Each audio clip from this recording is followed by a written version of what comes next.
परिवार के प्रकार देखें तो इसमें आप संयुक्त परिवार का नाम कर सकते हैं। संयुक्त परिवार आपने सुना भी होगा, ज्वाइंट फैमिली सुनी होंगे आप। यह क्या होता है? यह आपको ज्यादातर हिंदू समुदाय में देखने को मिलता है और यहाँ एक परिवार में कई एक व्यक्ति होते हैं। ऐसे लोग होते हैं जिनके पूर्वज एक होते हैं, उनके वंशज एक साथ रहते हैं। इसको इस तरह भी आप समझ सकते हैं कि संयुक्त परिवार एक ऐसा गृहस्थी है जिसमें एकल परिवारों की अपेक्षा अधिक लोग रहते हैं। वहां उस परिवार में जो अविवाहित लड़कियां होती है वह भी रहती है और उस परिवार में अपनापन, स्व की भावना अधिक होती है। संपत्ति हो, आय हो, कोई अधिकार हो, कर्तव्य हो, हर कुछ एक दूसरे से आबद्ध रहता है, जुड़ा हुआ रहता है। लोगों में अपनापन की भावना अधिक रहती है। संयुक्त परिवार में एक ही पीढ़ी नहीं रहती बल्कि दो पीढ़ी एक साथ रहती है। यह भी समझ लें कि संयुक्त परिवार के भी कई रूप आपको देखने को मिल सकते हैं, जैसे पति पत्नी और उनकी अविवाहित संतान तथा अविवाहित संतान मतलब पुत्र हो या पुत्री हो जिनकी विवाह नहीं हुआ हो, तथा उनका विवाहित पुत्र, यदि कोई विवाहित पुत्र है तो वह भी अपनी संतान के साथ, यानी पिता, उनका पिता और उनका पुत्र, दादा, पोता, पिता, तीन पीढ़ी। या आप देख सकते हैं पति पत्नी, उनका अविवाहित संतान, पति के माता पिता, अविवाहित भाई बहन सहित। ऐसा भी होता है कि कई भाई साथ रहते हैं और अपनी पत्नी को, अपने पुत्र को भी साथ, अपने संतान, जितने भी जिसकी संतान है सभी साथ रहते हैं। ऐसी भी बातें संयुक्त परिवार में हमें देखने को मिलती है। कई बार कई भाई अपनी पत्नी के साथ रहते हैं। यानी कहने का तात्पर्य है कि परिवार के प्राथमिक सदस्य, प्राथमिक संबंध वाले सदस्य जो होते हैं और द्वितीयक संबंध दोनों एक साथ रहते हैं। यह अलग बात है कि संयुक्त परिवार की अवधारणा, संयुक्त परिवार की बातें धीरे धीरे टूट रही है। कई एक कारण है। जो शिक्षा को बढ़ावा मिल रहा है, लोग दूर जा रहे हैं और परिवार टूटते जा रहे हैं। यह टूटना औद्योगिकीकरण के बाद ही चला। औद्योगिकीकरण जब हुआ तो लोग मशीनीकरण की भांति समय को महत्व देने लगे, परिवार को त्यागने लगे, समय ही धन की तर्ज पर वे कमाने लगे और परिवार का महत्व कम देने लगे। कई एक कारण है। और आज वैश्वीकरण के युग में, संचार के युग में भी परिवार, संयुक्त परिवार नहीं रही। शहरीकरण हुई, उदारीकरण का इतना अधिक तीव्र प्रभाव हुआ कि लोग आजादी चाहते हैं। संयुक्त परिवार में जो एक प्रकार का नियंत्रण रहता है उससे लोग अलग हटना चाहते हैं, उससे आजादी चाहते हैं। तो इस तरह हम देखते हैं कि संयुक्त परिवार में बदलाव दिखा, कई एक कारण रहे। और यह भी समझ लें कि कई एक संस्कार संयुक्त परिवार में साथ निभाए जाते हैं। कोई पर्व त्योहार हो या जन्म दिवस का अवसर हो या मृत्यु के संबंध के समय में जो कुछ संस्कार किए जाते हैं, उस समय आप देख सकते हैं कि किस प्रकार संयुक्त परिवार के सभी लोग एक जगह एकत्रित होते हैं। हालांकि हम यह कह सकते हैं कि अब संयुक्त परिवार में पूर्व की जैसी सहयोग की भावना, एक दूसरे के लिए त्याग की भावना अब नहीं दिखती है। न्यूक्लियर फैमिली देखें, एकाकी परिवार, नाभिक परिवार, तो वहां परिवार के सदस्यों की संख्या सीमित होती है। विवाहित दंपत्ति होते हैं और उनकी जो संतान होते हैं वही होते हैं ऐसे परिवार में। और वर्तमान समय में इस प्रकार के परिवार की प्रवृत्ति अधिक देखी जा रही है। लोग काम की खातिर घर से बाहर जा रहे हैं और वहां पर अपने छोटे परिवार में अपना जीवन यापन कर रहे हैं। उसी दुनिया में लोग अभी व्यस्त हैं और ऐसी बातें समाज में बहुतायत रूप में भी देखने को मिलती है। एक विद्वान हुए जेपी मर्डॉक, उन्होंने इससे ऐसे परिवार को सार्वभौमिक मानवीय समूह की संज्ञा दी है। मानव जाति के लिए, उसकी निरंतरता के लिए यह आवश्यक है। यह एकाकी परिवार, नाविक परिवार की स्थिति जैविक संबंधों पर टिकी होती है। पति पत्नी के बीच काम भावना के आधार पर संबंध बनता है और वहीं संतान के लिए संबंध स्नेह पर आधारित होता है।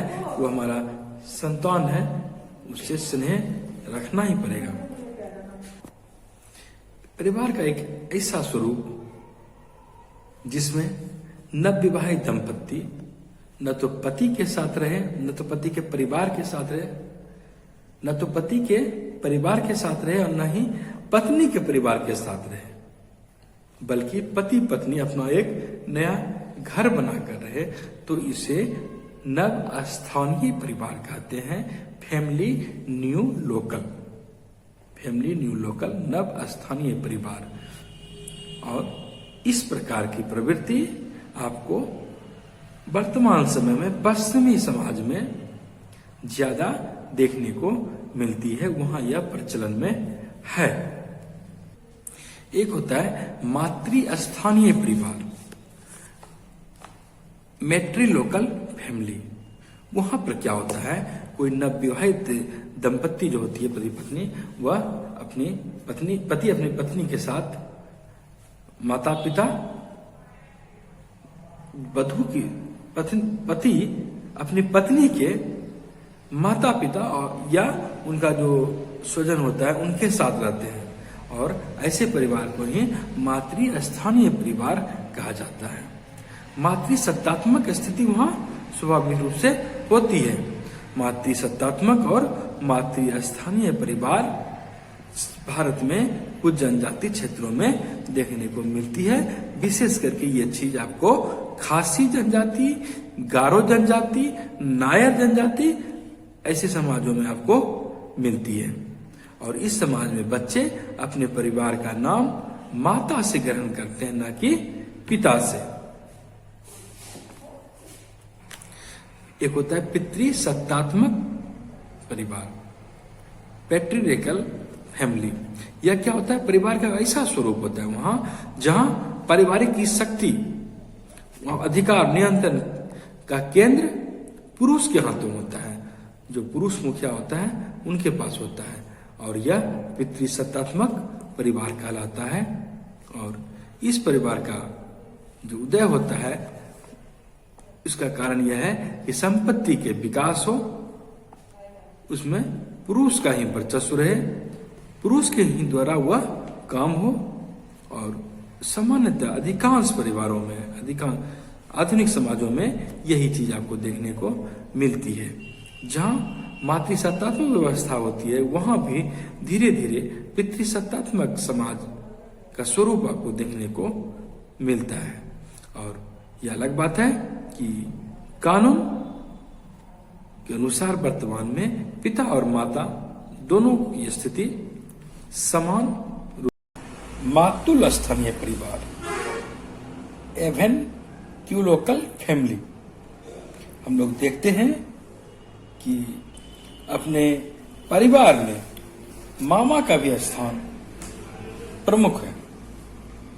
और जब कोई विवाहित दंपत्ति अपने पति की मां के भाई यानी कि पति के मामा के साथ रहते हैं, उनके संरक्षण में रहते हैं, उनके सानिध्य में रहते हैं, तो ऐसे परिवार को ही मातुल या मातुलेय परिवार कहा जाता है। हालांकि इस प्रकार के परिवार के उदाहरण यदा कदा ही देखने को मिलते हैं, सीमित संख्या में मिलते हैं। एक ऐसे भी पारिवारिक जीवन की बात को देख लें जो स्त्री पुरुष साथ साथ रहते हैं लेकिन वास्तव में विवाहित नहीं होते हैं, और उसे लिव इन रिलेशनशिप नाम दिया गया है। सहजीवन, साथ साथ रहना, लेकिन विवाह के बंधन में नहीं बंधना। जब तक चाहे दो वयस्क लड़का एवं लड़की साथ रहते हैं। लिव इन रिलेशनशिप का प्रचलन आजकल दिनों दिन बढ़ते जा रहा है। उभय परिवार अर्थात उसे यह आजादी रहती है उस नवदंपति को कि वह कहीं रहे, किसके वर पक्ष के माता पिता के साथ रहेगा या वधू पक्ष के माता पिता के साथ रहेगा, यह उसे आजादी है और वह कहीं भी रह सकता है, किसी भी प्रकार की बाध्यता नहीं है। जिस तरह कि कोई पक्षी जल में भी, थल में भी और वायु में भी उड़ते रहता है, उसी तरह ऐसे परिवार, ऐसे दंपत्ति को यह आजादी होती है कि वह कहीं भी रह सकता है। होता है विस्तारित परिवार, एक्सटेंडेड फैमिली। यह संयुक्त परिवार का ही एक रूप है, बल्कि विस्तारित परिवार का एक रूप संयुक्त परिवार को हम कह सकते हैं। अपने देश में, अपने समाज में ऐसा परिवार देखने को मिलता है। अपने देश के साथ साथ चीन, बांग्लादेश, श्रीलंका में भी मिलता है। विस्तारित परिवार कहने का अर्थ है कि वहां जैसे कि दो एकाकी परिवार साथ रहते हैं, और जैसे कोई दादा हुई, दादी हुई, वे हुए, उसके बेटा हुए, उसकी पत्नी हुई, और फिर उसके पुत्र की दोनों विवाहित संतान हुए। इस तरह एक परिवार में कई दंपत्ति रहते हैं, और कोई वो विवाहित संतानें हैं तो वह भी साथ रहते हैं, और विवाहित है तो वह अपने जीवन साथी के साथ रहते हैं। और अगर उनके माता पिता की मृत्यु हो जाती है तो फिर कहीं उसका नीचे का पीढ़ी फिर वह साथ रहता है। तो ऐसे परिवार को एक्सटेंडेड फैमिली कहा जाता है। खेतिहर समाज में, ग्रामीण परिवेश में ऐसे समाज देखने को मिलते हैं। एक परिवार है द्विस्थानीय परिवार, ड्यू लोकल फैमिली। इसमें क्या होता है? द्विस्थानीय परिवार में पति पत्नी का शादी हो गया, दोनों हो गया, उसके बाद दोनों एक साथ नहीं रहते हैं, बल्कि दोनों अलग अलग रहते हैं। शादी के बाद भी अलग अलग, मतलब कि पत्नी अपने घर में मायके में और पति अपने घर में। जिनका जहां जन्म हुआ था वे वहीं रह जाते हैं। हालांकि पति रात बिताने अपनी पत्नी के घर जाते हैं, किंतु दिन के समय पुनः अपने जन्म वाले परिवार में लौट जाते हैं। ऐसे उदाहरण लक्षद्वीप तथा केरल के समन्वयवादी परिवार, सिंक्रेटिक फैमिली, ऐसे परिवार को कह सकते हैं जिनमें कोई भी निर्णय पति पत्नी मिलकर लेते हैं, और ऐसा ही परिवार समन्वयवादी परिवार कहलाता है। अब देखते हैं उत्तर आधुनिक परिवार।